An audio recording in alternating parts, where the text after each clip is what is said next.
What up, y'all? How y'all doing? Before I get started with my first movie review, I think an apology is in order.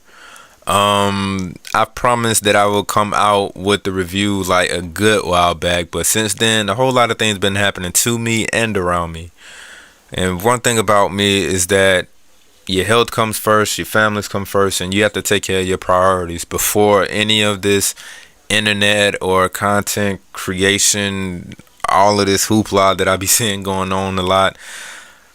You got to take care of real life first before you ever set foot on the internet and try to do other things.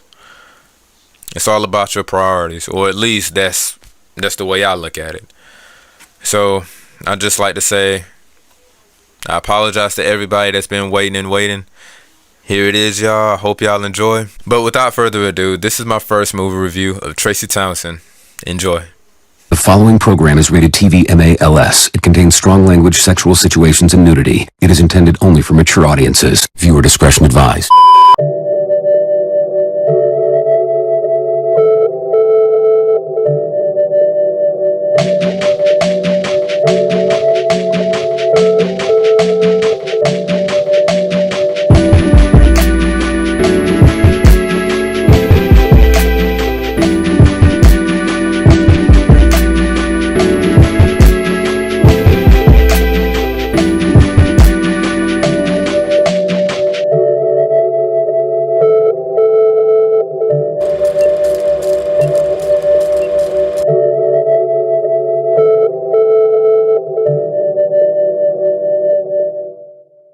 So, Traci Townsend is a movie that was directed by Craig Ross Jr., the same man that did Blue Hill Avenue and those motor movies, both which are arguably staples within the black cinema. He's also one of my first few followers on my Instagram account, and for that, thank you, kind sir. Thank you. But seriously though, I do recommend y'all peeping out those videos, especially Blue Hill Avenue. If you're a fan of The Wire and Pyre, I definitely recommend you go ahead and peep this movie out. Please, you won't regret it. Anyway, Traci Townsend stars the beautiful Jasmine Lewis, an important individual to know who has produced, starred, and directed in quite a few projects of her own. So, in other words, baby girl's been getting into it for quite a while. Go ahead and check out some of her works as well. But in this movie, she plays this rude lady nobody would probably want to have in their orbit. To describe her would be like a laundry list of negative adjectives, along with a misplaced idea of what love actually is. Come to find out, she's a journalist that pretty much write articles about giving people relationship advice, but in typical movie fashion, the main character ironically gives to other people what she can't necessarily give to herself, or doesn't know how to do it yet. At the moment, she's dating this man by the name of Travis, played by Robert T. Jones. Bro, Robert is Richard T. Jones, man. Put some respect on that brother's name. This the first episode now. Tighten up, as y'all were. AKA the man that did Jilly from Philly Bad and those Why Did I Get Married movies. Oh, and he also plays Slim from one of my personal favorites, The Wood. Now, this character will end up serving as the thing that sets off the chain of events that propels this movie forward. And that comes from just him interacting with Traci. The movie really kicks into gear on Traci's fourth date with him. Now, on this particular night, Traci was ready to take things to the bedroom from some adult action, so to speak. The way that she was going at it, she was acting like how a kid would behave on Christmas morning, just tearing into gifts trying to see what she got.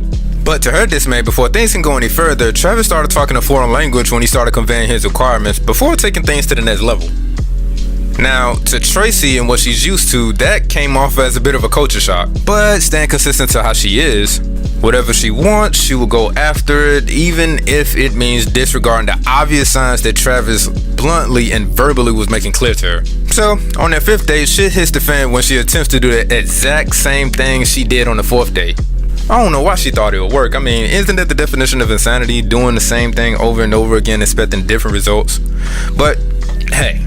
Now, during the beginning of the movie, one would presume that she was just either horny or sexually frustrated. So, when she tries to put the moves on Travis again, things don't necessarily go the way that she thought that they would go. And I mean, that's the logical conclusion because, again, the things that he was making clear to her, it's as if it went in one ear out the other. So her reaction was a little bit expected and a little bit over the top, so to speak. Yeah. But as the audience looking at the movie, she's not used to this treatment at all. It's like she couldn't comprehend how Travis would not give in to this primitive nature just because she's showing all the proper ingredients to incentivize such behavior. And let me tell you, this movie does not hesitate in showing you just how delectable those ingredients she's working with are. But just like Dr. Umar said, Black women are beautiful, but let me refocus. Black women are beautiful, but let me refocus. So when she doesn't get her way, she reacted as most people would react when their regular scheduled programming is always getting their way. In this case, she just lashes out with insults, accusations, and other things, saying as though her old tricks that would have probably worked on other people ain't working on this brother here. I mean, she even goes as far as to say, "Oh my god, you're gay, aren't you?" I'm leaving. This is something to note as far as like character development goes. Looking at Travis behaves like a man that's trying to build a strong relationship on principles and not just on simple desirables like sex. Personally, in my observation of just interacting and just being around women, most ladies will stereotypically presume that sexual interaction is all that a man thinks about. And in most cases, they right. But if you look at the certain types of daily consumed media, it doesn't make things any better.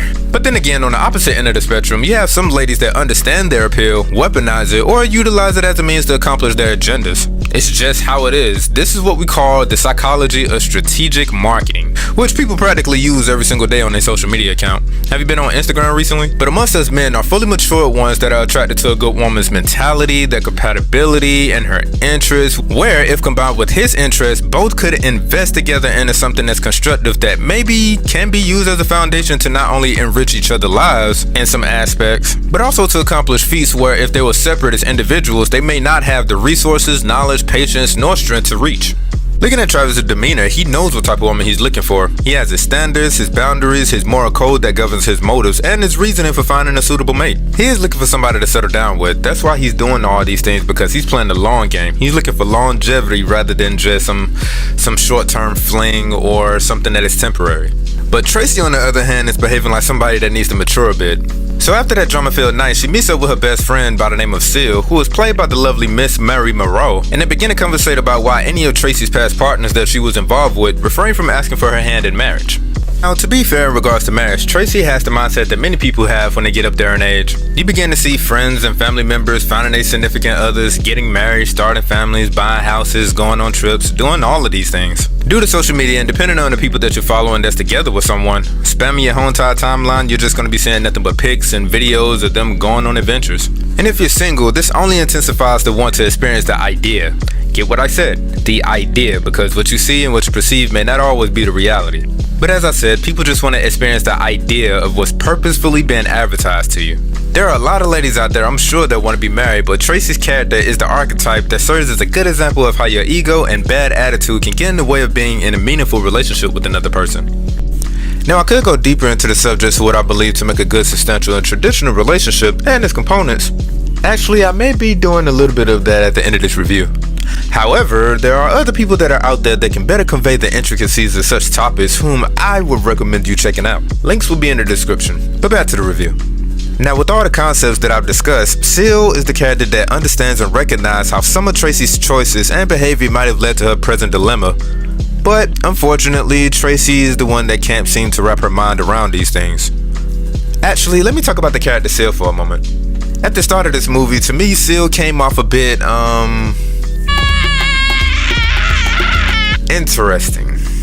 Come to find out, she is probably the one who drops the most wisdom and knowledge throughout this whole entire film. Seal is the anchor that keeps Traci grounded when she's going off the deep end.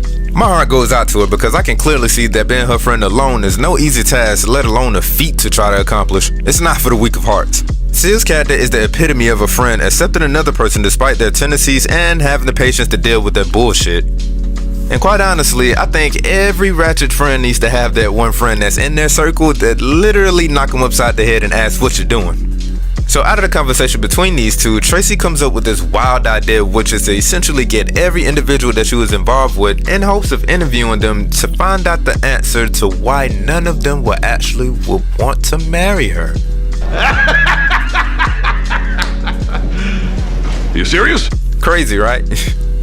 So from here on out, we skydive deep into the rabbit hole, which is her past, semi-Uncle Scrooge style, but without the supernatural element of ghosts. But metaphorically speaking, the ghost in this film probably would be the backlash from her decisions from dealing with the skeletons in the closet, but in this case, it could be considered a mortuary or a graveyard. You can take your pick.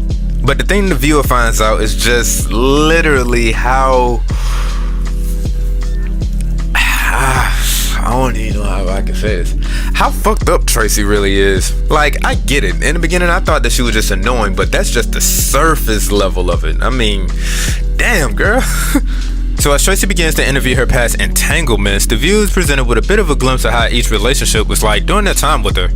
Each of them accompanied by these hilarious old-ass infomercial-like introductions. As each person began to talk about their moments with Traci, you begin to pick up a certain pattern. At first, it would seem that things would be going well in the beginning, just like all relationships. But then, Traci begins to do certain things that would definitely validate anybody's choice not to take her seriously. I don't want to spoil anything, so if you want to find out, I recommend you seeing the movie so you would know just how spicy things get. But I will talk about that ending though. Now, that ending was something that I could see happening for Traci, especially with one surprise reveal of her past excursions, opening up the door to that possibility. Even with that being, there was a certain part of me that kinda wish, you know, it kinda ended a tad bit differently. But I might just be a traditionalist when it comes to certain story elements and plot beats. Alright, this thing is going on long enough. Let me go ahead and wrap this up before it gets too long, or rather longer than what it already is. The acting in this movie was done pretty well, and it was nice to see Richard T. Jones' humble beginnings. The way this movie was shot was pretty nice as well. However, it damn near gave me like this vintage feel. One noticeable example for me was doing the classic zoom techniques that damn near made Jasmine Lewis on par with one of those 70s blaxploitation films.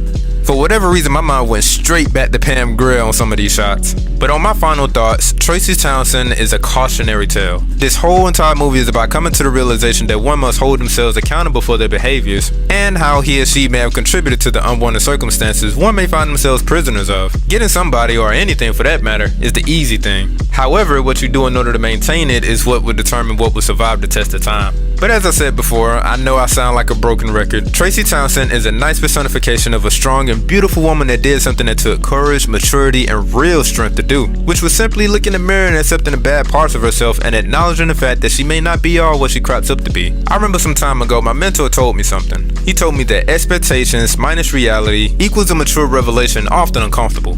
How Traci perceived herself was put up under a microscope. Her ego in some cases was bruised, but unfortunately for people, it may take some uncomfortable circumstances to happen in order for reality to get your attention. I don't know why people are like that, but they just stubborn.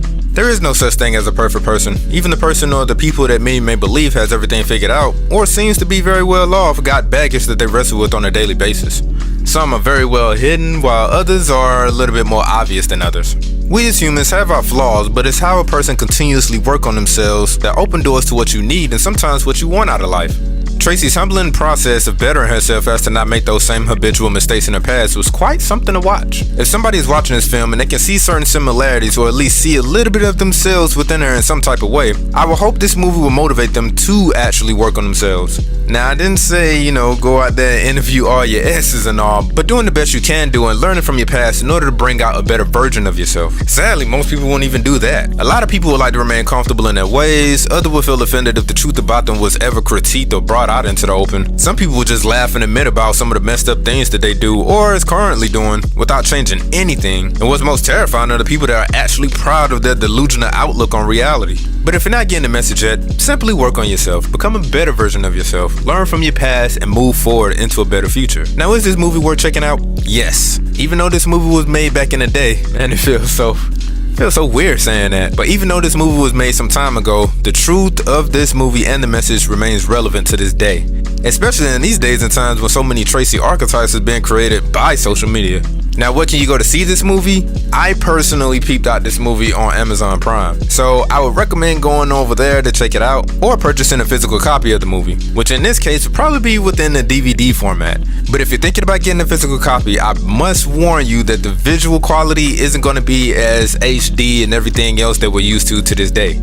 Remember, this movie came out in 2006, so you're going to get 2006 visuals. But that's just what I think about this movie. But if you've seen this movie for yourself, go ahead and comment below. Let's talk about it. I'm interested to hear it. But until next time, y'all, stay blessed. Make sure you treat everybody well. Work on yourself. And peace out.